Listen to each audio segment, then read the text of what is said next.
Hello મિત્રો, જય માતાજી, જય અલગધણી અને રાધે રાધે। આજે સર્વ મિત્રને મારી ચેનલમાં બધાનું સ્વાગત છે અને ખૂબ સરસ મજાનું એક દ્રશ્ય આપને નિહાળવા માટે જોડાઈ જાઓ।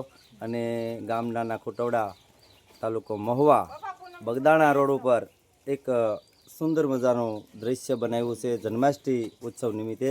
તે તમને બધાને બતાવવા માટે હું જઈ રહ્યો છું, તો આપ જોડાઈ રહેજો। તો શરૂઆત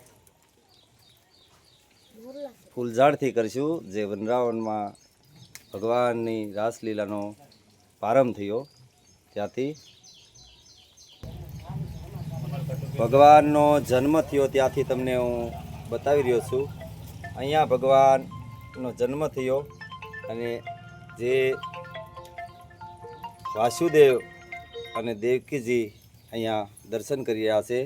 પછી ત્યાંથી ભગવાનને ટોપલામાં મૂકી અને વાસુદેવ ગોકુળમાં મૂકવા જઈ રહ્યા છે, તે પણ આપણે જોઈ શકો છો।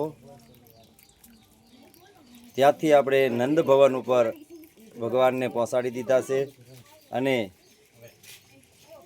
અહીંયા તેમણે બાળપણ ગુજાર્યું, તે નંદ ભવન ગણાય। તેના ઝૂલા અને સરસ મજાનું,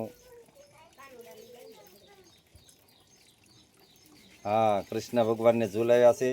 રણછોડ રાય તે ફૂલના કમળમાં પણ પોઢ્યા છે અને અહીંયા આ રાધાજીનો જન્મ થઈ ચૂક્યો છે, એ પણ આ દૃશ્યમાં નિહાળી શકો છો। અને ભગવાનને યશોદા મૈયાએ ખાંડણિયા વડે બાંધી દીધા છે, જે તોફાન કરતા તે માટે અખિલ બ્રહ્માંડનો માલિક આજ માતાજીના હાથથી બંધાઈ ગયા છે। તેમજ કાળી નાગ નાથ્યો તે પણ આપ જોઈ શકો છો। કૃષ્ણ ભગવાને સુંદર મજાના નાગની ઉપર સવાર થઈ અને તે દૃશ્ય તમે જોઈ શકો છો। અને જ્યારે ભગવાને ગૌધન તોળ્યો તે પણ આપ નિહાળી શકો છો। પર્વતને તસલી આંગળીએ ગૌધનને તોડ્યો અને પાણીની વરસાદ પડી રહ્યો એવું પણ આ સરસ મજાનું બનાવ્યું છે અમારે। તો ભગવાન રાસલીલા રમી રહ્યા છે તે પણ આપ નિહાળી શકો છો।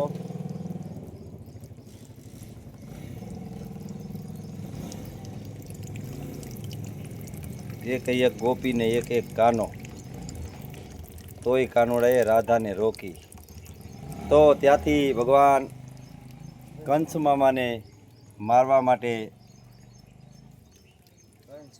હા, કંસવધ કર્યું છે। ત્યાંથી ભગવાન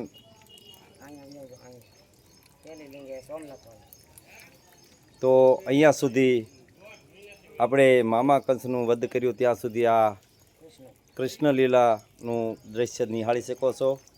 તો હવે અહીંથી આપણે 12 જ્યોતિર્લિંગના પણ દર્શન કરીશું, તે પણ આ સ્થળ ઉપર અને આ જ વિડીયોમાં। તો આ છે સરસ મજાનો મોર અને કૃષ્ણ ભગવાનનો મોર છે, તેના ઉપર કૈલાસ પર્વત ઉપર ભગવાન બિરાજમાન ભોળિયાનાથ થયા છે એવું દ્રશ્ય અહીંયા। અને ગણપતિ બાપા માત પિતાની શિવલિંગની પૂજા કરે એવું પણ અહીંયા મૂકેલું છે। સરસ મજાના મટકા અને તેમાંથી ઢોળાતા દહીં દૂધ અને તેવી જ રીતે ભગવાન શિખર ઉપર મોરની કળાઈ જ્યાં પૂરેલી છે ત્યાં બિરાજમાન રાધે કૃષ્ણ થયા છે। હા, એવા બધાને પછી હું અહીંના કાર્યકર્તાને પણ તમને બતાવીશ, જે અત્યારે હાજર છે। તો હવે આપણે ભગવાન ભોળિયાનાથના 12 જ્યોતિર્લિંગના દર્શન કરીશું, તે પહેલાં શંકર પાર્વતીના દર્શન કરી લઈએ। આ છે ઉમા અને પાર્વતી માતાના પતિ એવા મહાદેવ, જય હો। તો થોડું દૂરથી તમને બતાવું.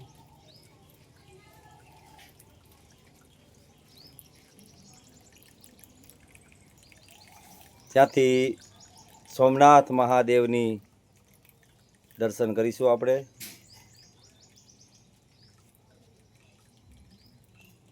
તો ત્યાંથી આપણે મહાકાલેશ્વર મહાદેવના દર્શન થશે. આ બધું બધાને પોતાના હાથે અને મહેનતથી બનાવેલું છે અને ઓરિજિનલ છે.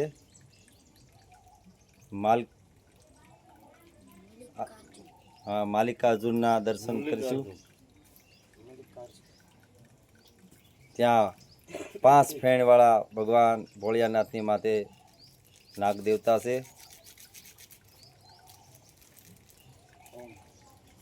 ઓમકારેશ્વર મહાદેવનું પણ અહીંયા જ્યોતિષલિંગના દર્શન થયા છે આપણને.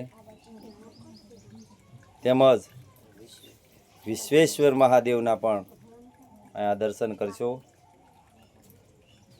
જેવી રીતે જે સ્થળ ઉપર ભગવાનની શિવલિંગ છે તે જ રીતે અહીંયા પણ બિરાજમાન છે. તેવા વૈદ્યનાથ મહાદેવની પણ અહીંયા જ્યોતિષલિંગ આપને દર્શન કરવા માટે ઉપસ્થિત છે. તો નાગેશ્વર મહાદેવના દર્શન પણ આપ કરી શકો છો. તેમજ કેદારનાથ મહાદેવના પણ દર્શન કરી શકો.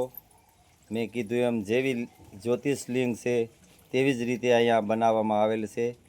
તો અહીંયા સરસ મજાના અલગ અલગ રૂપમાં ભગવાનના જ્યોતિષલિંગના દર્શન થઈ રહ્યા છે. ભીમાશંકર મહાદેવની પણ જ્યોતિષ અહીંયા ઉપસ્થિત છે અને ત્રંબકેશ્વર મહાદેવ એના પણ દર્શન થાય છે. જો 3 લિંગ એટલે એમના ઉપરથી આ નામ રાખેલું છે અને એનું એ જ રીતે દ્રશ્ય જોવા મળે છે. તો રામેશ્વર મહાદેવ એમના પણ દર્શન કરી શકો છો. અને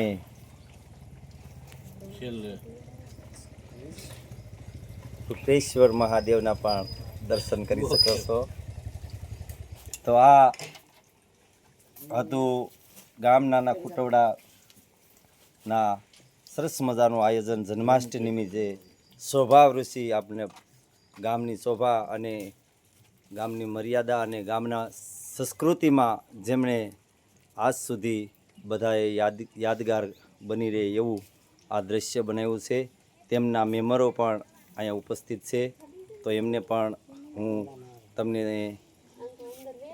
મુલાકાત કરાવી. સર્વ અત્યારે પણ મજી મહેનતમાં જ છે. બીજા બેન તો શરૂઆત અમારે રાસલીલાની જેમણે એવા અમારા બેન એ પૂનમબેન મહેશભાઈ પઢિયાર જેમણે રાસલીલાનું આ ભગવાનનું જીવન ચરિત્રના જે કાંઈ એ બનાવ્યું છે. અને આ સ્થળ છે અમારું લોકેશન છે નાના ખુટવડા ગામ, નાના ખુટવડા બગદાણા રોડ મહુવા, અને ગામની વચ્ચે અમારે પીર બાપાનું સાનિધ્ય છે, ત્યાં આ સ્થળ મૂકેલું છે. તો પૂનમબેન આપનો પરિચય આપો અને થોડુંક આ વિશે જાણકારી કરો. સરસ મજાના નાના એવા બેન છે, છતાં પણ તેમણે ખૂબ જ સારી મહેનતથી આ બધું દ્રશ્ય બનાવ્યું છે. તેમને પણ આપણે એમના પરિચય લેશું. તો પૂનમબેન આપ જણાવશો કે આપણે કેટલા સમયથી અને કેટલી મહેનત પડી છે આમાં? જય માતાજી. હું કહું છું કે આ ખાલી આ એટલું જ બનાવવાનું અમારું હતું, પરંતુ મનમાં વિચાર આવતા ગયા, કૃષ્ણ ભગવાન જેમ જેમ કહેતા ગયા તેમ અમે કરતા ગયા, અને આ બધું બનાવવામાં 1.5 મહિનો લાગ્યો છે. ખૂબ જ છે. અને ઉભારો હજી પણ પૂછવું છે, આપ ભણો છો? હા, હું કોલેજ કરું છું. સરસ. અને સારી રીતે તમે પણ બનાવ્યું છે. આપના આ હાથની મહેનતથી આજીવન માટે ખૂબ જ અગત્યનું અમારે જાણવા જેવું છે, કારણ કે અત્યારે કોમ્પ્યુટર દ્વારા બધા બનાવી શકે છે, પણ તમે તમારા પોતાના હાથથી આ મહેનતથી જે કાંઈ ભગવાન કૃષ્ણ પરમાત્માનું જન્માષ્ટમી ઉત્સવ નિમિત્તે આ દ્રશ્ય બનાવ્યું છે તે માટે ખૂબ ખૂબ આપનો આભાર. તો રાધે રાધે, જય માતાજી. તો એમના ઘણા બધા હજી પણ મેમ્બરો છે અમારા, એવા અમારે બેનબાશ્રીને પણ આપણે એમની પાસે પણ પરિચય લેશું, જેમણે સખી મંડળ તેમજ અમારા મહિલા મંડળ તરફથી શિવલિંગની આ 12 જ્યોતિર્લિંગના આપણે દર્શન કર્યા. એવા અમારા મેમ્બર ઘણા બધા ઉપસ્થિત છે, ભાઈઓ બહેનો બધા. અને અમારે આ બેન, તમે બેન આપ કયું મંડળ આવે છે? આપણે પીરદાદાનું મંડળ, ગામનાના કુટોડા મહિલા મંડળ ગણાય ને, મહિલા મંડળનું. સરસ, આપને પણ ખૂબ ખૂબ ધન્યવાદ. જય માતાજી. જય માતા. અને આ બેનો હજી પણ તૈયારી કરી રહ્યા છે મારે. હા, એ પણ બેનના ભાણિયાભાઈ છે. તો ખૂબ ખૂબ બધા ટીમને ધન્યવાદ, અને ગામના કુટોડાને ધન્યવાદ, અને આપ ભાઈઓ બહેનો તમામને ખૂબ ખૂબ અભિનંદન, જેમણે આ દ્રશ્ય બનાવ્યું અને જેમણે એમના દર્શન કરવા માટે અવશ્ય પધારો. આજના માટે આજુબાજુના ગામ લોકોને પણ આમંત્રણ છે, અને જ્યારે જ્યારે સમય મળે ત્યારે ભગવાન કૃષ્ણની રાસલીલાનો જોવાનો આ દ્રશ્ય માટે આગ્રહ રાખજો. જય માતાજી, જય લગ્ન.